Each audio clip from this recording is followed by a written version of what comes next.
lua de prata no céu, o brilho das estrelas no chão.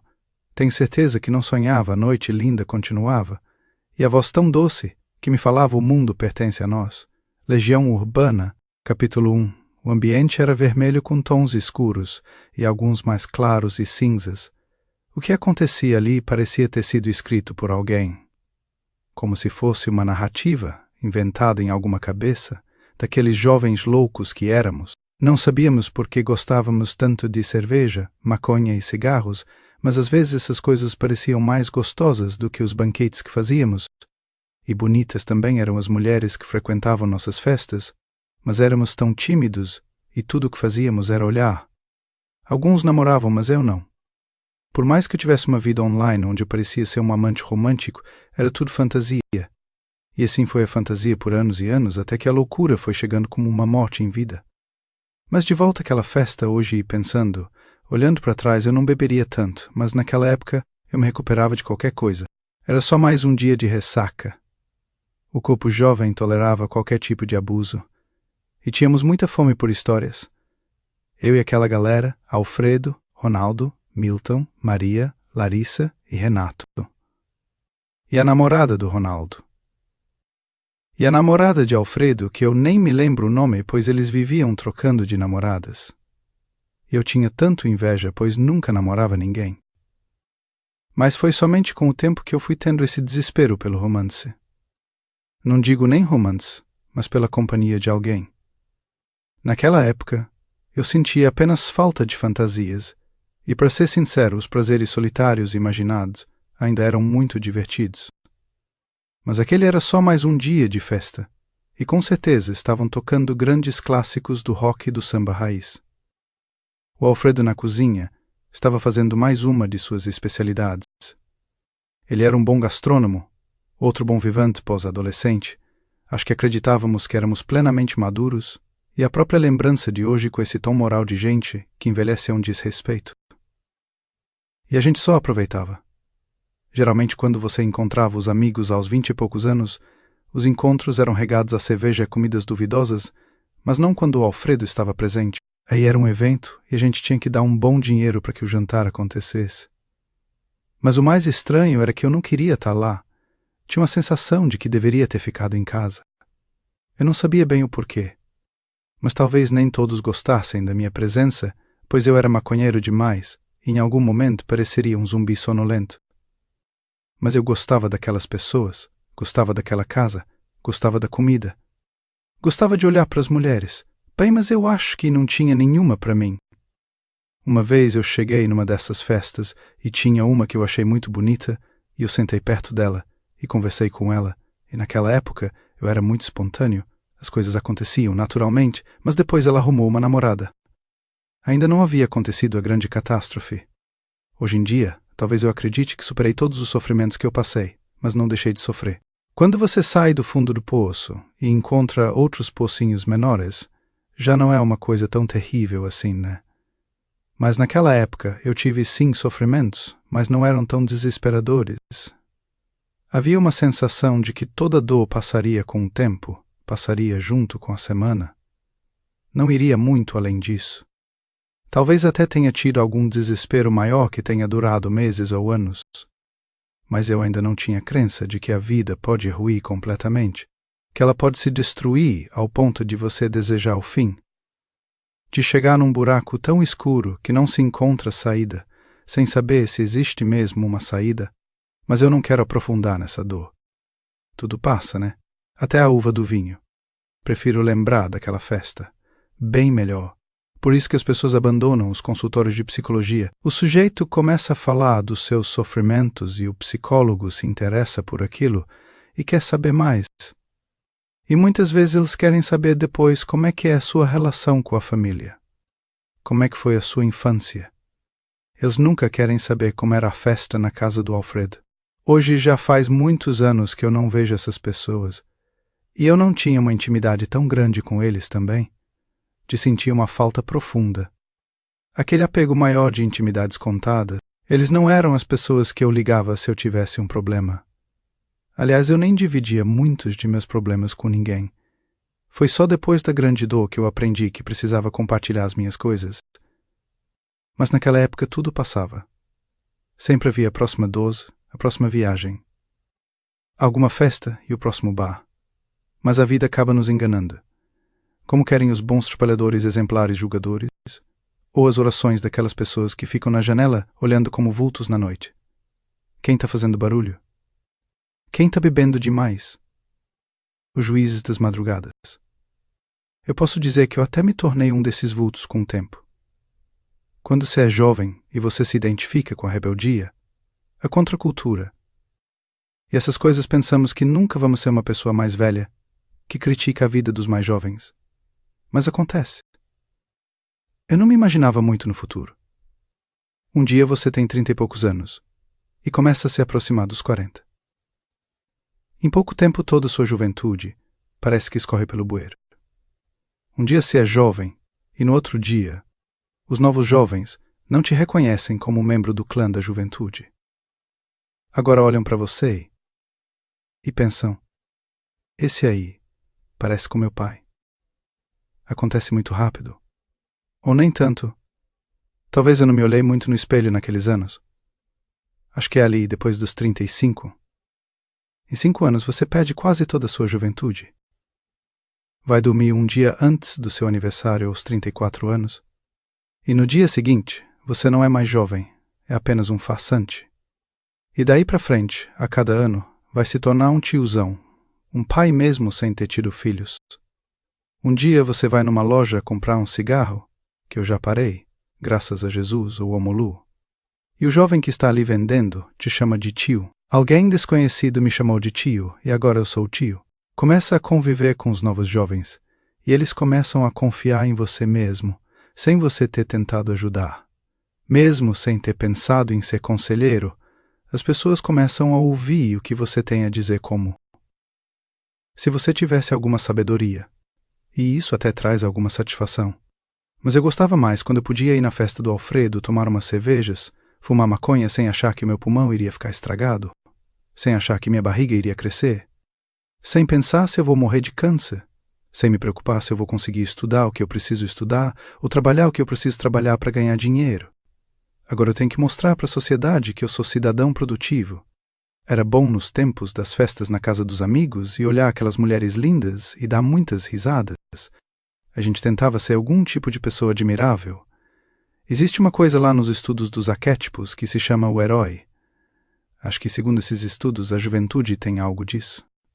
Mas se eu lembrar bem, naquela época, a gente tentava viver intensamente, curtir o máximo. A gente tentava parecer alguém famoso, algum artista, mas também aquilo tudo era muito sobre o sentir, era muito sobre ter prazer. Embora também fosse uma tentativa de ser e parecer, era ainda mais uma busca pelo prazer. Eu não sei se nós éramos assim muito voltados para nós mesmos como eu acho hoje que os jovens são, né? Provavelmente. Mas existia um tipo de conexão entre as pessoas que era muito diferente. Ainda morávamos nas casas dos nossos pais, a maioria de nós.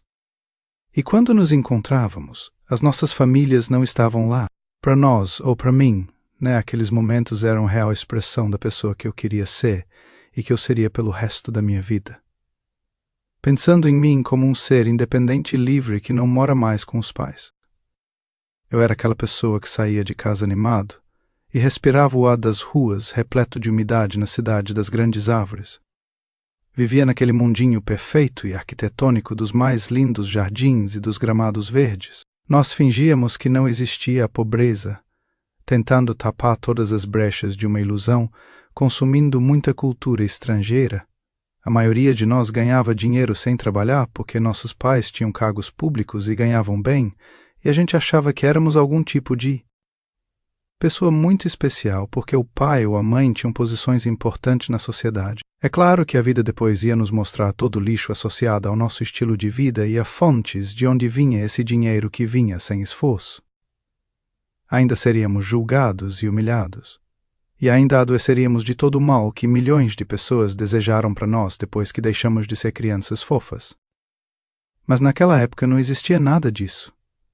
A gente vivia num mundo que parecia perfeito. É claro que no fundo existia algo de estranho no céu escuro, no som dos ventos e nuvens da época seca, nas lâmpadas amarelas que iluminavam aquelas ruas. De vez em quando passava alguém maltrapilho que provavelmente vivia nas ruas, talvez procurando lixo ou pedindo um trocado, mas a gente não parava para perceber isso. Que ali estava uma pessoa muito mais consciente, de uma voz interior que dialogava com Deus e com a humanidade. Para nós era só um momento que nos assustava. Mais tarde eu seria o sujeito sofrido que pede ao universo por qualquer ajuda que se possa encontrar. Mas o que queríamos naquele tempo era ir em alguma festa, em algum bar conhecer alguém interessante e queríamos amar sem saber como. Queríamos transar sem ter tido muitas experiências sexuais. Queríamos saber se existia alguma droga que era um pouco melhor do que a anterior, mas as drogas parecem que sempre vão perdendo a qualidade, pois o organismo não concorda em sustentar nosso vício. Enquanto isso, em alguma cidade não amaldiçoada do país, provavelmente as pessoas estavam se dedicando aos seus estudos. Estavam indo a alguma igreja, planejando abrir uma empresa, casar. Nós não, queríamos uma festa. Queria lembrar daquelas festas, talvez porque já tenha passado mais de uma década sem eu ir a festa nenhuma. São boas memórias, foram grandes noites, foram grandes amizades, foram grandes momentos, que não construíram coisas que ficaram, infelizmente. Acho que qualquer pessoa que tenha vivido intensamente e usado drogas, provavelmente não estava construindo coisas que durariam muito tempo. Porque o ideal da vida humana, do casamento, de ter filhos não florescia em nossas vidas, pois estávamos condenados a perder, antes mesmo de entrar no jogo da vida. A luta de classes e a revolução popular era um sonho dos outros que nós às vezes adotamos, sem entender muito bem nosso lugar no mundo. Nós achávamos que podíamos escolher as melhores bandeiras e os melhores discursos e sermos heróis. Mas não era isso que o mundo havia reservado para nós. Éramos heróis aos nossos próprios olhos e vilões pelo mundo afora. Mas acho que nosso coração era até honesto. Mesmo na minha idade, alguns endinheirados ainda fingem que são socialistas, fingem que são a cura ou a justiça para o mundo. Fingem que lideram as pessoas a ideais. Espero que consigam realizar alguns deles. Talvez essas pessoas que cedo amaram e se casaram, que tiveram filhos e trabalharam, que investiram em suas carreiras. Talvez elas também tenham alguma inveja, né? De pessoas que, como nós, estavam ali curtindo a liberdade e o momento. É algo especial, mas acaba. Não se pode viver assim por muito tempo, porque a saúde vai nos deixando com os anos. E hoje, as amizades não são tão espontâneas e fáceis. Eu não posso dizer tudo o que me vem à cabeça nas conversas que surgem como era naquela época. Era muito bom. Eu não posso fumar cigarros e beber garrafas de cerveja. Quero meu corpo funcionando bem. Quero ter energia e saúde. A cada ano você percebe que não é mais o mesmo. A visão não é mais a mesma. A força não é mais a mesma.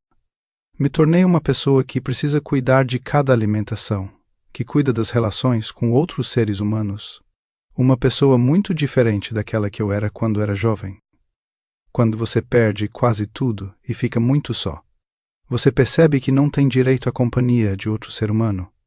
É algo que não basta só pedir, porque quanto mais as pessoas vão se organizando em relacionamentos, em famílias, menos elas precisam de amigos. E os amigos que elas mantêm são aqueles que estão no mesmo momento da vida que elas. E se você não foi essa pessoa que investiu num relacionamento, numa família, no emprego, então você não vai sintonizar com a vida deles. E aí você fica só, e aquelas festas são só lembranças. Mas sempre podemos recomeçar e correr atrás do tempo perdido. Investir no emprego, tentar desenvolver qualidades humanas para ser uma pessoa interessante, de confiança. Para que sua conversa não seja só um falatório egocêntrico que entretém os outros. Aprender a perguntar como o outro está com profundidade. Talvez eu fosse apenas o personagem central da minha própria história, o personagem do meu próprio filme, que só eu mesmo assistia. Naquela época eu assistia um filme quase todo dia, mas nem isso eu faço mais. Não sei há quantos anos eu não assisto um filme. Hoje eu procuro ser uma boa companhia. Ouvir, cuidar, mas naquela época eu era alguém que queria me divertir, e foi muito legal. E eu faria tudo de novo se não soubesse o que iria acontecer. Mas foi só perdendo tudo que eu me tornei uma pessoa melhor para os outros e para mim. aquelas festas não existem mais ou talvez existam. Deve ter festas iguais, aquelas pela cidade, sendo aproveitadas pelos novos jovens incautos, curtindo uma alegria intensa. As músicas talvez não sejam as mesmas, os grandes rocks psicodélicos talvez não toquem mais, e os grandes sambas antigos, esses ainda devem estar tocando por aí. Talvez outros coroas ainda refaçam suas festas, mas eu nem quero ser convidado. Não seria uma novidade, como uma viagem para um novo destino. Foi bom viver tudo isso naquele tempo. Eu nunca peguei ninguém em nenhuma festa. Esse era sempre o assunto do dia seguinte. Fulano pegou a fulana, o outro dizia que pegou várias. Acho que ele estava contando toda vez que tocava as mãos ou o ombro de alguém. O máximo que fiz foi dançar agarradinho. Isso era muito gostoso. Mas o placar do jogo para contar para os amigos na minha cabeça só contava se eu tivesse beijado alguém, e eu nem sabia beijar. Eu ficava pedindo à existência eterna que eu finalmente algum dia pudesse sair de uma festa e acabar em alguma cama com alguém, mas eu sempre voltava sozinho para casa, tentando não fazer muito barulho para o meu velho não me incomodar.